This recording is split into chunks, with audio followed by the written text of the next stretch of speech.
Hello नमस्कार दोस्तों, स्वागत है आपका सौर्य स्टडी पॉइंट में। दोस्तों, आज हम आप लोगों के लिए रीजनिंग के टॉप 20 प्रश्न लेकर आए हैं। सभी प्रश्न बहुत ही इंपॉर्टेंट हैं और किसी न किसी गवर्नमेंट एग्ज़ाम में पूछे जा चुके हैं, इसलिए वीडियो के अंत तक बने रहें। सभी प्रश्न किसी न किसी गवर्नमेंट एग्ज़ाम में पूछे गए हैं, इनको ध्यानपूर्वक आप करने का प्रयास कीजिए। यदि आपको किसी भी प्रश्न का आंसर पता है तो कमेंट करके उसका आंसर कमेंट बॉक्स में ज़रूर दीजिए। दोस्तों, यदि आप हमारे चैनल पर पहली बार विजिट कर रहे हैं तो हमारे चैनल को सब्सक्राइब कीजिए और बेल आइकन प्रेस कीजिए, जिससे आने वाला नोटिफिकेशन आपके पास सबसे पहले पहुंचे। चलिए दोस्तों, ज़्यादा समय न लेते हुए अपने पहले प्रश्न को करना शुरू करते हैं। आपका पहला प्रश्न दोस्तों एनालॉजी से संबंधित प्रश्न है। एनालॉजी 4 तरीके से एग्ज़ाम में पूछी जाती है। दोस्तों, हमने चारों ही टाइप इस वीडियो में लेकर आए हैं आपके लिए। चारों टाइप में से पहला टाइप हम अभी आपको करके समझाने वाले हैं। क्या लिखा है? नीचे दिए गए विकल्पों में से संबंधित शब्द का चयन कीजिए। तो देखिए दोस्तों, जिस प्रकार धुआं का संबंध किससे है? प्रदूषण से है।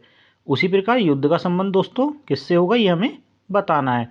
देखिए, धुआं का जो संबंध है वो प्रदूषण से किस प्रकार है दोस्तों?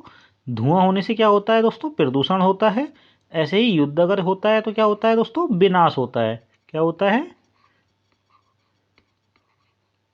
विनाश होता है। तो यानी कि ऑप्शन डी हमारा क्या हो जाएगा? सही हो जाएगा।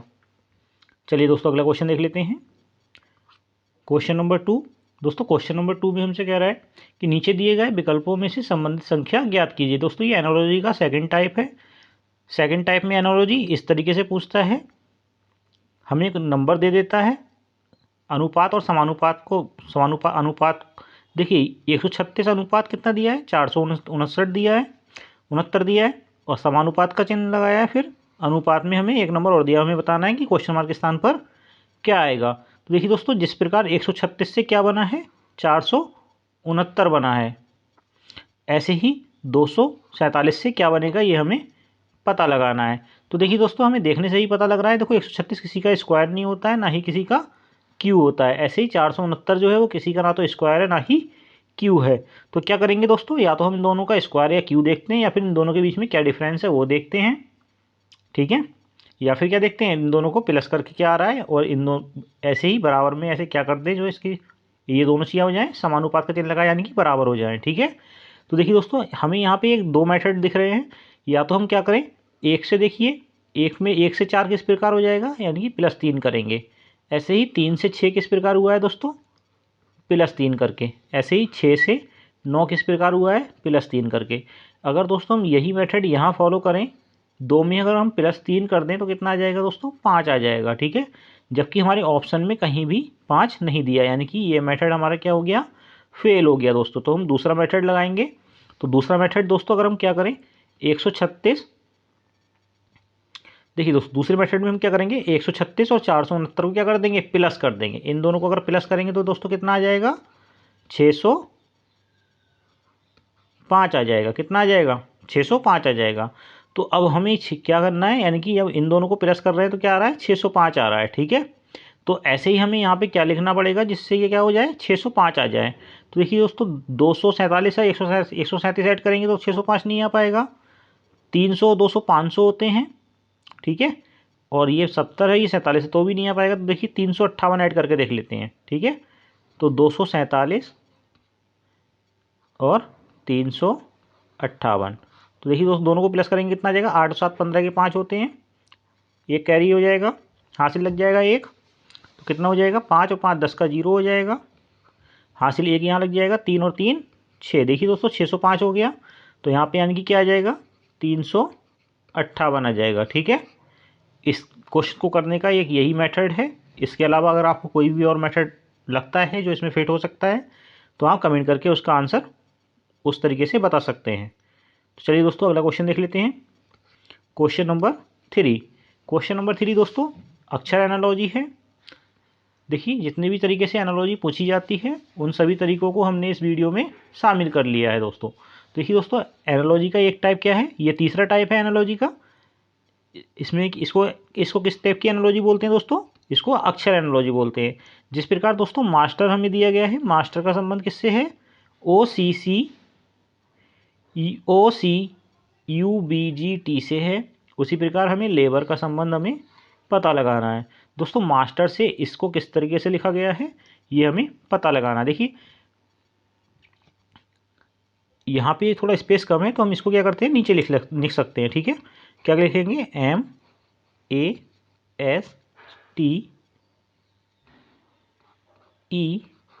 MASTER। ठीक है, ऐसे ही इसी के सामने ये लिख लेंगे OCUBGT। ठीक है, ऐसे ही समानुपात के लिए लाइन खींच देंगे, यहाँ लिख देंगे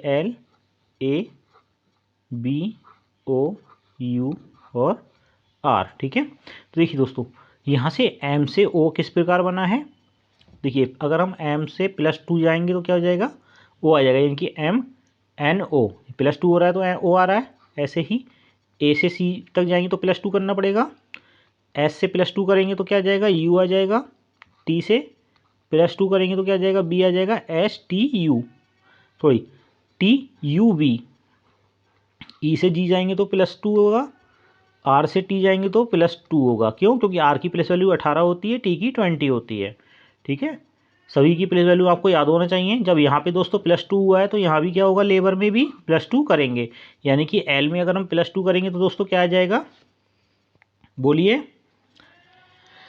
देखिए M L है, LMN क्या आ जाएगा, N आ जाएगा, +2 करेंगे। A में +2 करेंगे तो क्या आ जाएगा दोस्तों, C आ जाएगा। ठीक है, B में +2 करेंगे तो क्या आ जाएगा, BCD।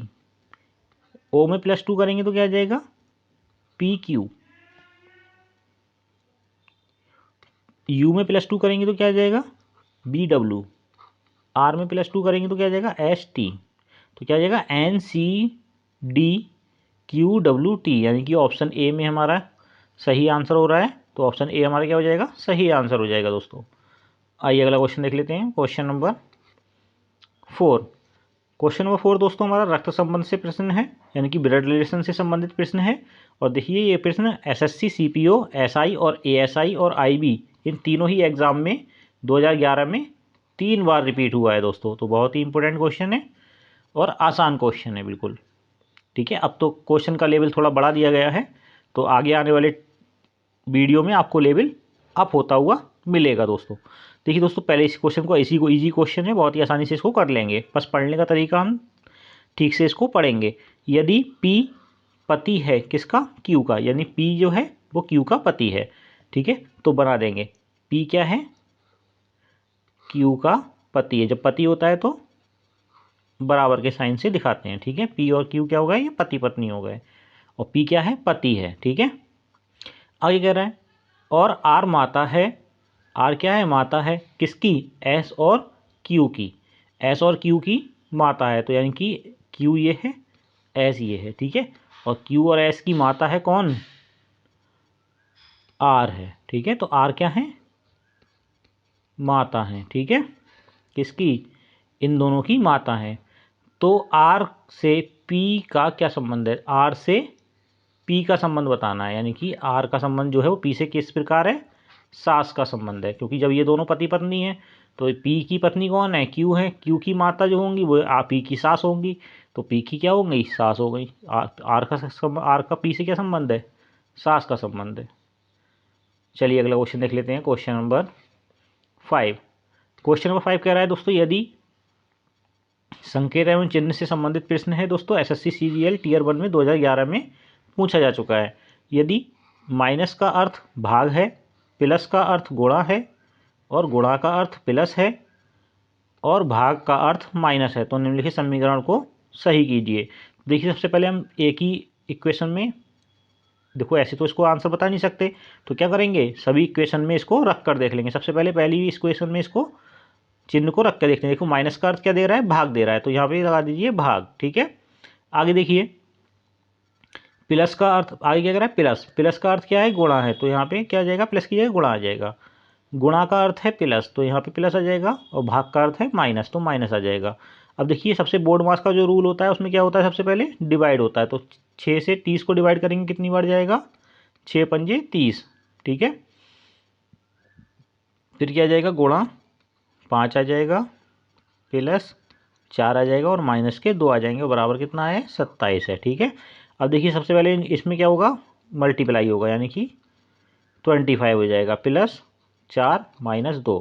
फिर क्या होता है दोस्तों, बोर्ड मास के रूल में सबसे पहले प्लस और माइनस में सबसे पहले प्लस होता है, यानी कि कितना हो जाएगा 29। 29 माइनस 2 बराबर कितना होगा 27, और 29 में से 2 जाएंगे तो कितना बचेगा 27। 27 बराबर 27, यानी कि हमने जो ऑप्शन ए में इसको फिल किया था तो ऑप्शन ए ही हमारा संतुष्ट कर रहा है, यानी कि ऑप्शन ए हमारा क्या हो जाएगा, सही आंसर हो जाएगा।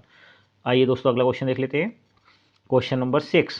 क्वेश्चन नंबर 6 में कह रहा है दोस्तों, नीचे दिए गए विकल्पों में से विषम शब्द का चयन कीजिए। दोस्तों हमें 4 ऑप्शन दिए गए हैं, इसमें हमें बताना है कि इन सब में बेमेल शब्द कौन सा है, या बेमेल, विषम या फिर असंगत शब्द कौन सा है। एसएससी सीपीओ SI 2017 में ये क्वेश्चन पूछा गया है। देखिए दोस्तों, सेरस, सेरस क्या होता है, एक चिपकाने वाली चीज़ होती है। लेई क्या होता है, चिपकाने के काम आता है। सीमेंट क्या होता है, मकान बनाने के काम आता है, यानी कि मकान को चिपकाने के काम में आता है, ठीक है, ईंटें चिपकाने के काम में आता है। जबकि तेल क्या है, इन सभी से भिन्न है। तेल किसके काम में आता है, चिकनाई के काम में आता है, ठीक है। तो ऑप्शन बी हमारा क्या हो जाएगा, सही आंसर हो जाएगा, तेल। आइए दोस्तों अगला क्वेश्चन देख लेते हैं। Question number 7। क्वेश्चन नंबर 7 दोस्तों, विषम संख्या में चुननी है। तो क्या कह रहा है, नीचे दिए गए विकल्पों में से असंगत संख्या का चयन कीजिए। दोस्तों ये भी 3-4 टाइप की असंगत शब्द पूछे जाते हैं, असंगत संख्या, असंगत शब्द, असंगत अक्षर, इस तरीके से 3-4 टाइप के पूछे जाते हैं। तो देखिए दोस्तों, इसमें क्या है, असंगत संख्या बतानी है। SSC CGL Tier 1 में 2014 में पूछा जा चुका है। तो देखिए दोस्तों, 27 है, 27 किसका क्यू होता है दोस्तों, 3 का क्यू होता है। 64 किसका क्यू होता है दोस्तों, 4 का क्यू होता है। और ये किसका क्यू होता है, 5 का क्यू होता है। जबकि 144 किसका होता है, 12 का स्क्वायर होता है, ठीक है। तो यही क्या है हमारे लिए दोस्तों, असंगत है। तो ऑप्शन डी हमारा क्या हो जाएगा, सही आंसर हो जाएगा। अन्य सभी क्या है, क्यू है, जबकि 144 क्या है, 12 का स्क्वायर है। आइए दोस्तों अगला क्वेश्चन देख लेते हैं। Question number 8। क्वेश्चन नंबर 8 कह रहा है दोस्तों, नीचे दिए गए विकल्पों में से विषम अक्षर का चयन कीजिए। दोस्तों ये तीसरी टाइप का विषम या असंगत पूछा गया है। देखिए, के से एन, KNPS। तो दोस्तों इसको कैसे करेंगे, देखिए यहाँ तो स्पेस थोड़ा कम है, तो इसको क्या करेंगे, अलग अलग लिख लेंगे थोड़ा, KNP और यहाँ S।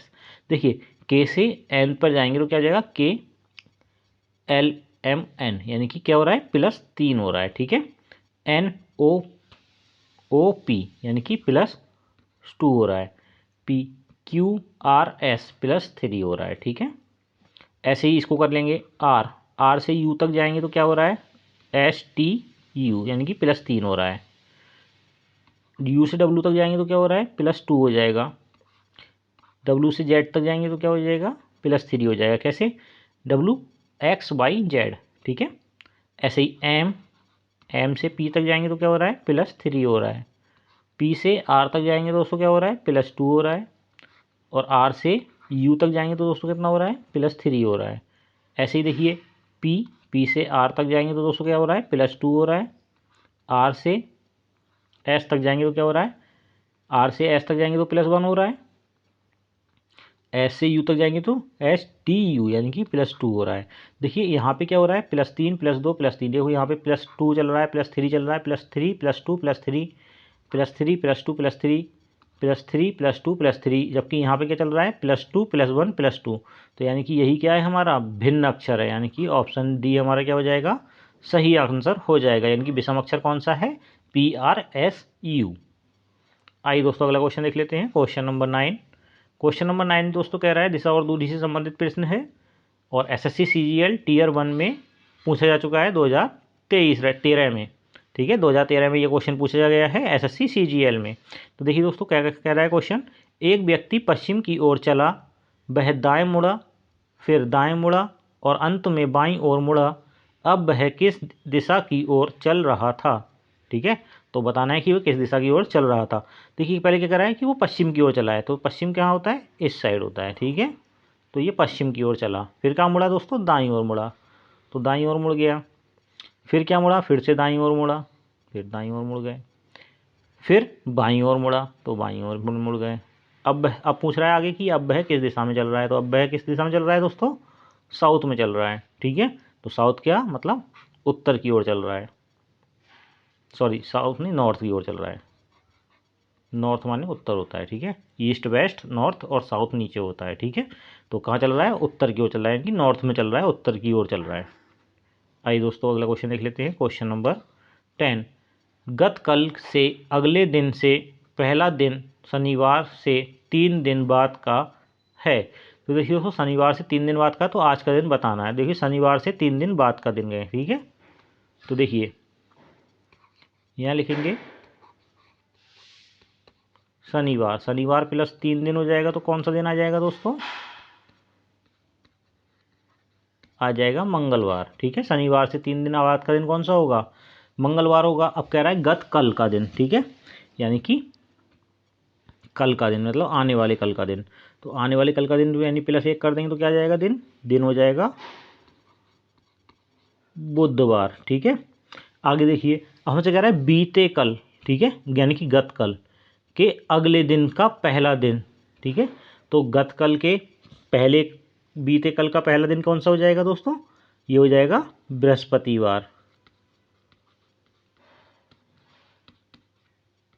बृहस्पतिवार हो जाएगा, ठीक है। तो आज का दिन कौन सा होगा, तो आज क्या होगा, आज होगा शुक्रवार। तो शुक्रवार हमारा क्या हो जाएगा, सही आंसर हो जाएगा। आइए अगला क्वेश्चन देख लेते हैं, क्वेश्चन नंबर 11। क्वेश्चन नंबर 11 कह रहा है निम्नलिखित श्रेणी में लुप्त संख्या ज्ञात कीजिए। बहुत ही इजी क्वेश्चन है, बहुत ही छोटा क्वेश्चन है। देखिए जब भी हमें कोई श्रेणी दी होती है उसके बीच का हम डिफरेंस ही ज्ञात करते हैं। देखिए 1 से 2 तक किस प्रकार जाएंगे, यानी कि +1 करेंगे तो 1 2 आ जाएगा, यानी कि 1 में 1 जोड़ेंगे तो 2 आ जाएगा, और 2 में 2 जोड़ेंगे तो क्या आ जाएगा, 4 आ जाएगा। 4 में 4 जोड़ेंगे तो कितना आ जाएगा, 8 आ जाएगा, और 8 में 8 जोड़ देगा तो क्या आ जाएगा, 16 आ जाएगा। तो 16 हमारा सही आंसर हो जाएगा, ऑप्शन सी हमारा सही आंसर हो जाएगा। चलिए अगला क्वेश्चन देख लेते हैं, क्वेश्चन नंबर 12। क्वेश्चन नंबर 12 कह रहा है दोस्तों, नीचे दी गई अक्षर श्रृंखला में कौन सा अक्षर समूह उसे पूरा करेगा। तो देखिए दोस्तों, बहुत ही इजी क्वेश्चन है, और सबसे पहले तो हम देखते हैं, देखिए ABC, देखो यहाँ पे दिखा रहा है ABC, यहाँ दिखा रहा है DEF, यहाँ दिखा रहा है GHI, ठीक है। और यहाँ पे देखिए X के बाद Y आता है, Y के बाद Z आता है, तो X से पहले क्या आता है, W आता है, WXYZ, ठीक है। अब देखिए W तो आ गया, अब इसके आगे कौन सा लेटर आना चाहिए, M, देखो सीरियल से आना चाहिए, GHI आ रहा है, तो MKL होता नहीं है, JKL होता है, ठीक है, JKL। तो यानी कि ऑप्शन डी हमारा क्या हो जाएगा, सही आंसर हो जाएगा। यहाँ क्या आ जाएगा, JKL, ठीक है। लास्ट के तीनों लेटर सेम हो गए, JKL और W इनसे सेम हो गया, ठीक है। तो यानी क्या आ जाएगा, ऑप्शन डी हमारा क्या हो जाएगा, सही आंसर हो जाएगा। आइए अगला क्वेश्चन देख लेते हैं, क्वेश्चन नंबर 13। क्वेश्चन नंबर 13 कह रहा है दोस्तों, अक्षर श्रृंखला में दी गई है, नीचे दी गई अक्षर की जगह दोस्तों अक्षर श्रृंखला कर लीजिए। यहाँ पे दी गई अक्षर श्रृंखला के खाली स्थान पर क्रम में रखने पर निम्नलिखित में से कौन सा अक्षर समूह उसे पूरा करेगा, ठीक है। तो उसे पूरा करेगा, कौन सा अक्षर समूह पूरा करेगा, देखिए देखने से ही पता लग रहा है।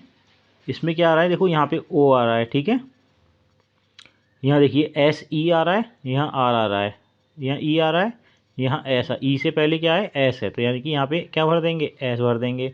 R के बाद क्या आ रहा है, O आ रहा है, तो यहाँ पे क्या कर देंगे, O भर देंगे, ठीक है।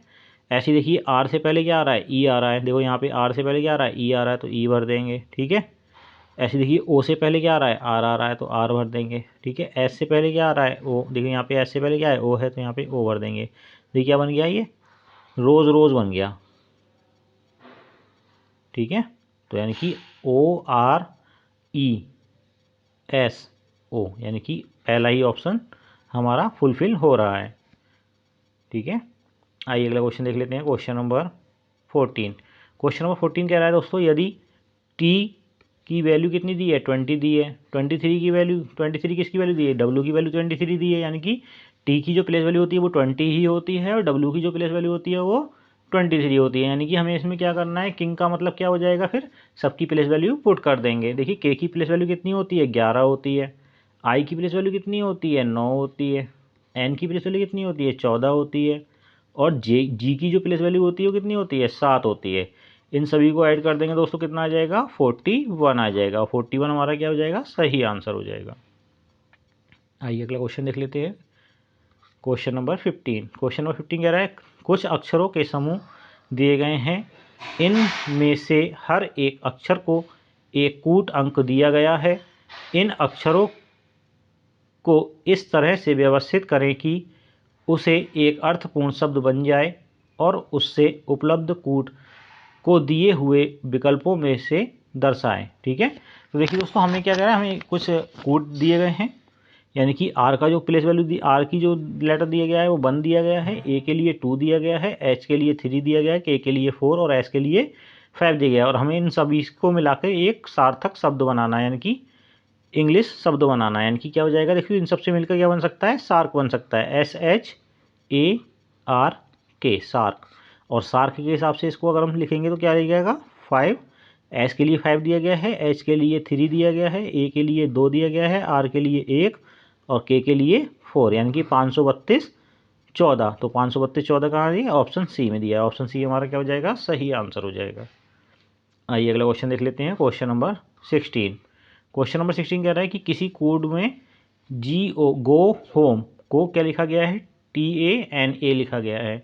नाइस लिटिल होम को NAJAPA लिखा जाता है। तो उसी कोड में जियो को कैसे लिखा जाएगा। तो देखिए दोस्तों ऐसे क्वेश्चन को क्या करते हैं, देखिए हमारा जैसे GO दिया है, ठीक है, गो होम दिया गया, यहाँ क्या दिया गया है, नाइस लिटिल होम दिया गया है। ठीक है, तो देखिए इसमें क्या कॉमन है, इसमें देखिए होम यहाँ भी आ रहा है और यहाँ भी आ रहा है, और गो होम को क्या कोड किया गया है, TA और NA कोड किया गया है, यहाँ पे NAJAPA कोड किया गया है। तो देखिए जब इसमें होम को होम दोनों में कॉमन है, तो ऐसे ही इसके कोड में भी कुछ कॉमन होगा, यानी कि यहाँ पे देखिए TA आ रहा है, तो TA तो इसमें है नहीं, तो क्या क्या आ रहा है, NA आ रहा है। ठीक है, देखिए यहाँ पे क्या आ रहा है, इसमें देखिए कुछ ना कुछ कॉमन है, तो NA यहाँ पे भी आ रहा है और NA यहाँ पे भी आ रहा है। ठीक है, अब हमसे कह रहा है तो उसी कोड भाषा में जियो को क्या लिखा जाएगा, तो यहाँ पे सिर्फ जियो बचा और जियो के लिए यहाँ पे क्या कोड बना गया, TA बना गया, तो TA ही क्या हो जाएगा, इसका सही आंसर हो जाएगा। आइए अगला क्वेश्चन देख लेते हैं, क्वेश्चन नंबर 17। क्वेश्चन नंबर 17 दोस्तों कथन और निष्कर्ष से संबंधित प्रश्न है, बहुत ही आसान क्वेश्चन है, आराम से देख के करेंगे। देखिए क्या कह रहे हैं, कथन में दिया गया है कुछ चपरासी निर्धन होते हैं और एक्स निर्धन है। ठीक है, कुछ चपरासी निर्धन होते हैं और एक्स क्या है, निर्धन है। तो क्या कह रहा है, एक्स चपरासी है। दोस्तों ये गलत बात है, इसमें कहीं भी एक्स को चपरासी नहीं किया गया है, एक्स क्या है, निर्धन है सिर्फ। ठीक है, और एक्स का बड़ा परिवार है, ये भी परिवार की कहीं बात नहीं हुई है, यानी कि दोनों ही कथन गलत है, यानी कि इसका ऑप्शन क्या हो जाएगा, ना तो एक और ना ही 2 निहित हैं। ऑप्शन डी आपका सही आंसर हो जाएगा। चलिए अगला क्वेश्चन देख लेते हैं, क्वेश्चन नंबर 18। क्वेश्चन नंबर 18 कह रहा है दोस्तों सीटिंग अरेंजमेंट से है प्रश्न है, यानी कि बैठक व्यवस्था यानी पदानुक्रम बोल सकते हैं। तो ये 4 बच्चे अकरम, बोप्सी, प्रिया और तुलसी सीढ़ी पर है। अकरम सीढ़ी, देखो अब सीढ़ी पर है तो सीढ़ी बना लीजिए एक, ये क्या हो गई, एक सीढ़ी हो गई। ठीक है, 4 लोग हैं तो चारों, 1 2 3 और ये हो गए दोस्तों 4।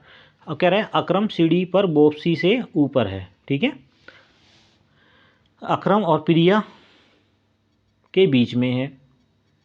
देखिए अब कौन बीच में, यानी कि बोप्सी, अकरम और प्रिया के बीच में। तो अकरम मान लीजिए यहाँ होगा और प्रिया क्या होगी, यहाँ होगी, और बोप्सी कहाँ होगी, यहाँ होगी, तो बीच में हो गई। ठीक है, यहाँ मान लेते हैं हम। आगे कह रहा है यदि तुलसी अकरम से ऊपर है, तो तुलसी क्या है, अकरम से ऊपर है, तुलसी अकरम से ऊपर हो गई, तो नीचे से दूसरा व्यक्ति कौन है, तो नीचे से दूसरा व्यक्ति कौन हो गई दोस्तों, बोप्सी हो गई। तो बोप्सी हमारा सही आंसर हो जाएगा, ऑप्शन डी आपका सही आंसर हो जाएगा। चलिए अगला क्वेश्चन देख लेते हैं, क्वेश्चन नंबर 19। क्वेश्चन नंबर 19 कह रहा है कि औसत से संबंधित क्वेश्चन है दोस्तों, एवरेज का संबंधित क्वेश्चन है। एक टीम में 10 सदस्यों का औसत आयु 30 वर्ष है, उनके साथ कप्तान को शामिल कर लेने पर औसत आयु 1 वर्ष बढ़ जाती है। कप्तान की आयु ज्ञात कीजिए। देखिए 10 सदस्यों की औसत आयु कितनी है दोस्तों, 10 सदस्यों की औसत आयु पूछ रहा है, यानी कि कितनी हो जाएगी, 300 हो जाएगी। अब कह रहा है कि उनमें कप्तान को शामिल कर लीजिए, कप्तान को शामिल कर लेंगे तो सदस्य कितने हो जाएंगे, 11 हो जाएंगे, और औसत आयु भी क्या हो जाएगी, 1 बढ़ जाएगी, यानी कि 30 से 31 हो जाएगी। तो कितनी हो जाएगी 341 हो जाएगी। ठीक है, हमसे पूछ रहा है कि कप्तान की औसत आयु बतानी है, तो कप्तान की औसत आयु कैसे निकालेंगे, देखिए 341 माइनस 300, जो बड़ा हुआ आदमी है वही कप्तान है, तो उसी की औसत आयु निकल के आ जाएगी, कितनी आ जाएगी 41 हमारा क्या हो जाएगा, सही आंसर हो जाएगा। आइए अगला क्वेश्चन देख लेते हैं, क्वेश्चन नंबर 20। क्वेश्चन नंबर 20 क्या कह रहा है दोस्तों? क्वेश्चन नंबर 20 कह रहा है लुप्त संख्या ज्ञात कीजिए। लुप्त संख्या हमें बतानी है दोस्तों। दिया गया डायग्राम है हमारे पास एक। देखिए अगर हम तीन और